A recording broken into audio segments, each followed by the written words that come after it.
Bonjour mes chers, comment allez-vous? Ça va bien, je l'espère. Je vous présente la correction du contrôle numéro 1, deuxième semestre, examen global. Tout d'abord, on va relire notre texte. L'industrie agroalimentaire. L'industrie agroalimentaire transforme les produits de la ferme tels que le blé, la viande ou le lait en produits prêts à la consommation. On obtient ainsi de la farine, des pâtes, des biscuits, des fromages, des yaourts, du beurre, des produits surgelés ou en conserve, de l'huile et des confitures et d'autres produits. Le personnel de ces usines veille au respect de l'hygiène et de la qualité des produits pour la sécurité des consommateurs. D'après ONICEP, l'industrie alimentaire numéro 36 2016. Alors maintenant, on va répondre aux questions. Quel est le titre du texte? Alors tout d'abord, vous devez connaître le paratexte. Le paratexte, c'est le texte avec le titre, s'il y a des illustrations. Et là, en bas, il y a toujours d'où il est extrait. Donc, le titre de ce texte, on regarde en haut, au-dessus, c'est l'industrie agroalimentaire. L'industrie agroalimentaire, c'est le titre de notre texte. S'il y a une question d'où elle est extrait ou bien quelle est la source, vous allez regarder en bas. D'accord? Mais ici, cette question n'est pas demandée. La deuxième question, de combien de paragraphes ce texte se compose-t-il? Alors, regardez combien de paragraphes. Alors, on a le premier, il commence de l'industrie jusqu'au produit, et le deuxième, le personnel jusqu'au consommateur. Donc, ce texte, il se compose de 2 paragraphes uniquement. Pour connaître les paragraphes, tout d'abord, il y a un espace entre les paragraphes et aussi là dans l'écriture, regardez, il y a un petit espace ici, là aussi. Donc, on a 2 paragraphes. Donc, ce texte se compose de 2 paragraphes. Troisième question. Quels sont les produits de la ferme cités dans le texte? Bien sûr, les produits de la ferme, il y en a plusieurs, mais la question qui sont cités dans le texte. Alors, l'industrie agroalimentaire transforme les produits de la ferme. Voilà les produits de la ferme tels que le blé, la viande ou le lait. Alors c'est ça ce que vous allez écrire. Écrivez uniquement ce qui est cité dans le texte. Donc le blé, la viande ou le lait. Alors ici, j'ai pas beaucoup d'espace pour formuler une phrase, mais vous devez écrire les produits de la ferme cités dans le texte sont le blé, la viande ou le lait. La question numéro 4. En quoi l'industrie agroalimentaire transforme-t-elle le lait? Alors, le lait, elle se transforme en quoi? Le lait se transforme en fromage, en yaourt et en beurre, d'accord? Alors, l'industrie agroalimentaire transforme le lait en des fromages, des yaourts et du beurre. La question numéro 5. Dans quel but le personnel des usines agroalimentaires veille-t-il au respect de l'hygiène et de la qualité des produits? Alors, le personnel veille au respect, vous l'avez dans le texte, la voici. Le personnel de ces usines veille au respect de l'hygiène et de la qualité des produits pour la sécurité des consommateurs. Donc, c'est ça le but, pourquoi il veille au respect de l'hygiène et de la qualité des produits pour la sécurité des consommateurs. Alors maintenant, on va passer aux activités de langue. On va commencer par la grammaire. Indique le type de chaque phrase. Alors, un rappel, les types de phrases, il y en a 4. Alors, on a la phrase déclarative, la phrase interrogative, la phrase exclamative et la phrase injonctive. Quel beau spectacle! C'est une phrase exclamative. Il y a quel, il y a point d'exclamation et elle exprime notre admiration. Beau spectacle. Tiens-toi bien. Alors là, c'est un ordre. Tiens-toi bien, c'est une phrase injonctive qui donne un ordre.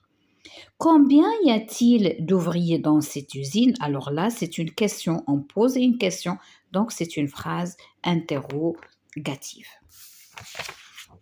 Maintenant, je passe à la question suivante. Compose des phrases exclamatives.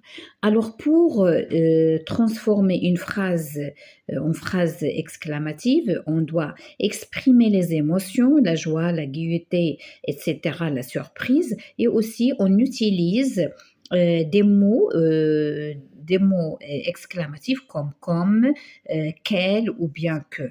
Alors, une grande usine.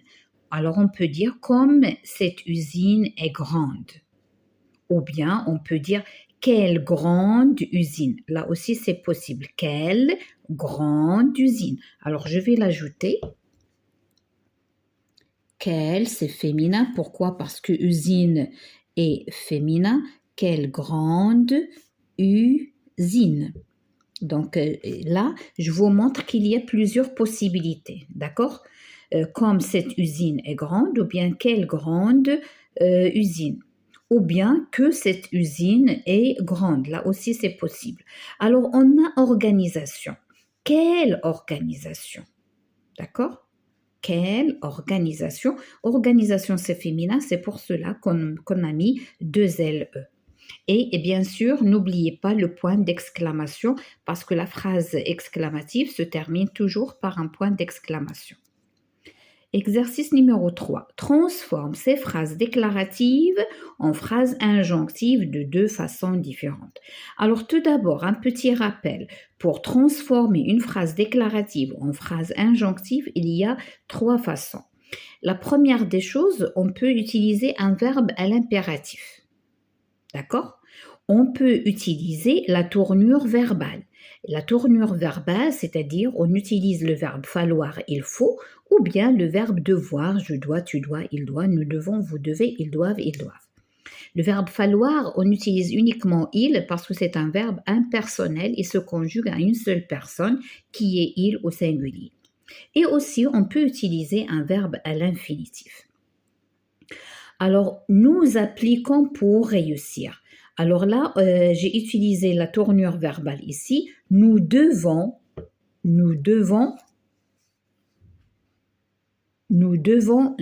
appliquer pour réussir.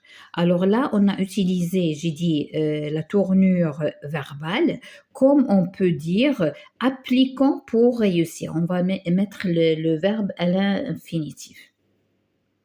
Alors, la deuxième phrase. Nous apprécions le travail de cet agriculteur, pardon.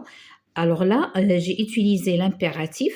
Apprécions le travail de cet agriculteur. Alors là, on a supprimé nous et on a gardé uniquement le verbe à l'impératif. Je passe à la question numéro 4. Souligne l'adjectif qualificatif et indique sa fonction. Lorsqu'on dit indique sa fonction, il y a l'adjectif épithète qui est attaché au nom qu'il qualifie. Il y a l'adjectif attribut qui est séparé par un verbe d'état et les verbes d'état sont être, paraître, avoir l'air, sembler, rester, passer pour, demeurer, devenir, sembler. D'accord ? Et on a l'adjectif apposé qui est séparé par une ponctuation qui est la virgule. Alors, cette jeune fermière est active. Alors, jeune, active. Comment elle est cette fermière? Elle est jeune. Et regardez, jeune, elle est attachée au nom, donc c'est épithète. Active, elle est séparée par un verbe d'état. Ici, j'ai et. C'est le verbe d'état, donc c'est un adjectif attribut. Souriante. La caissière fait son travail. Alors là, j'ai une petite virgule. Donc, c'est un adjectif qui est apposé. Je passe à la question numéro 5. Souligne le COD et entoure le COI. Le COD, pour le trouver, on pose la question qui, quoi après le verbe. Pour trouver le COI, on pose les questions à qui, à quoi, de quoi, après le verbe, bien sûr. Cet arbre produit des fruits. Où est le verbe? C'est produit. qu'est-ce qu'on va dire? Cet arbre produit quoi? Des fruits. Donc, des fruits, c'est un COT. L'agriculteur parle de ses récoltes. L'agriculteur parle de quoi? De ses récoltes. Donc, c'est un COI. On passe à la conjugaison. Conjugue au présent de l'indicatif. Il avec S, le verbe aller au travail. Ils vont au travail. Le verbe faire avec vous.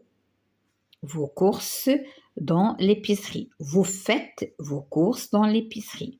C'est les ouvriers.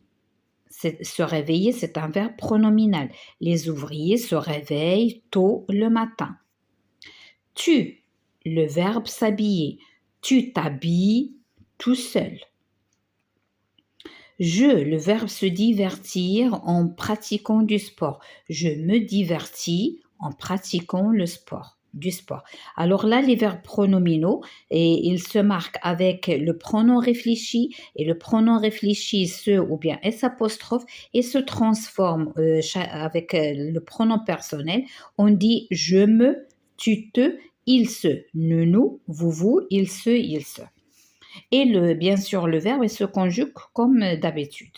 La question numéro 2 conjugue les verbes à l'impératif présent et à la personne demandée. L'impératif, c'est un temps qui se conjugue à 3 personnes. La deuxième personne du singulier, la première personne du pluriel, la deuxième personne du pluriel. Alors, vous avez venir, la deuxième personne du singulier, vient. Être, la première personne du pluriel, soyons. Rester, la deuxième personne du singulier reste. Alors, une remarque, les verbes du premier groupe, on ne met pas le S dans la deuxième personne du singulier, sauf s'il est suivi par les pronoms on ou bien y. Dire, la deuxième personne du pluriel, c'est dite. Maintenant, je passe au futur. Entoure la bonne réponse ou bien la réponse correcte. Les élèves prépareront avec S, ONS ou bien avec ONT. Non, avec ONT parce que la terminaison du futur, c'est AI, AS, A, ONS, Z, ONT. Vous devez mettre ça dans votre tête. Donc, les élèves prépareront un exposé sur les arbres. Vous choisirez un arbre fruitier à planter. Donc, vous choisirez un arbre fruitier à planter. Nous irons ou bien ferons attention au feu rouge. Bien sûr, nous ferons attention au feu rouge, bien sûr, lorsqu'on veut traverser la route. Alors là, vous avez le verbe aller et vous avez le verbe faire. Donc, on va choisir le verbe faire. Nous ferons attention. Ou bien, nous ferons attention. Maintenant, on passe à l'orthographe. Termine les noms par la graphie qui convient. Alors, les noms, ça, c'est les noms qui se terminent par I. La nuit, la brebis dort dans la bergerie. Quelle étourdie! Selma dessine une fourmi et une toupie. Alors, regardez, là, mes chers, ce sont des noms qui se terminent par la graphie I, le son I. Mais les noms féminins, comme d'habitude, ils se terminent par IE, à l'exception de 5 noms. Fourmi, brebis, souris, la nuit et la perdrix. Vous devez bien les connaître, les mémoriser. Je passe à la question numéro 2. Complète les mots avec S ou bien 2S. L'épicier organise son épicerie. Le moissonneur moissonne le blé. 2S, 2S. Les ouvrières récoltent les fraises. Un seul S. La sécheresse est un phénomène naturel. 2S. Maintenant, on passe au féminin. Alors, le féminin, il y a des règles. Vous pouvez aller vers orthographe ou bien la grammaire et chercher le féminin. Vous allez trouver des listes avec les règles, comment on fait. Un voleur, il se termine par heure, une voleuse. Un aviateur, teur, une aviatrice. Un inspecteur, une inspectrice parce qu'il y a teur. un collectionneur, une collectionneuse. Un supérieur et un professeur, on va ajouter uniquement le E. Donc, on dit une supérieure avec E, une professeure avec E. Un migrateur, il y a teur, une migratrice. Un docteur, une doctoresse. Alors pour docteur, normalement, il y a trois réponses. Il y a docteur avec E, il y a doctrice et il y a doctoresse. Mais on dit toujours une doctoresse. Comme enchanteur. Enchanteur, on dit enchanteresse, la même chose. Enchanteur, c'est pas chanteur, enchanteur. Enchanteresse si vous l'avez rencontré un jour. Alors la question numéro 4. Écris correctement l'adjectif entre parenthèses. Alors, on a les bons marchandises sont chères. Alors, marchandises, c'est le nom. C'est féminin au pluriel. Qu'est-ce qu'on dit? Les bonnes marchandises sont chères. Accent R-E-S. Ma grand-sœur a préparé une délicieuse tarte. Alors, sœur, c'est féminin. Ma grande sœur a préparé une délicieuse tarte. Lorsqu'il y a E avec X, ça se remplace avec euse au féminin. Lexique. Forme des couples de synonymes à partir des mots suivants. Alors, on a bouquin, écrire, difficile, laver, prendre, nettoyer, compliqué, saisir, rédiger, livre. Donc, bouquin, c'est livre, écrire, c'est rédiger, difficile, c'est compliqué ou bien dur, laver, c'est nettoyer, prendre, c'est saisir. La dernière question, écrit le contraire des mots soulignés. Alors, on a mon cartable est neuf. Alors, neuf, le contraire, c'est ancien. Nous avons vu le début du match. Alors, le début, c'est la fin. Et ce n'est pas la dernière question, il reste encore le vocabulaire thématique. Mais on termine tout d'abord les contraires. Mets du chocolat chaud dans des tasses noires. Alors, chaud, c'est froid. Noir, c'est blanche et blanche, c'est féminin parce qu'il doit s'accorder avec tasse qui est féminin au pluriel. Ce travail est parfait, ce travail est imparfait. On a ajouté le préfixe un qui désigne le contraire. C'est une histoire réelle, irréelle. On a ajouté IR, le préfixe, ou bien c'est une histoire imaginaire. Donc, vous pouvez utiliser soit ça, la même chose. La dernière question en ce qui concerne le vocabulaire ou thématique. Alors, on a classe les mots dans le tableau. Agriculteur, lecture, fermier, irriguer, faire du sport, champ, vendre, voyager, jeu, aller au cinéma. Alors, on a une colonne des loisirs et une colonne de l'agriculture. Alors, pour loisirs, on a lecture, faire du sport, voyager, jeu, aller au cinéma. Alors là, c'est facile. L'agriculture, on a l'agriculteur, on a le fermier, irriguer les plantes, les arbres, les champs, champs là où il y a les plantations, vendre quelque chose, vendre les fruits et les légumes. Mes chers, je viens de terminer cette séance, je vous souhaite bon courage et bonne chance.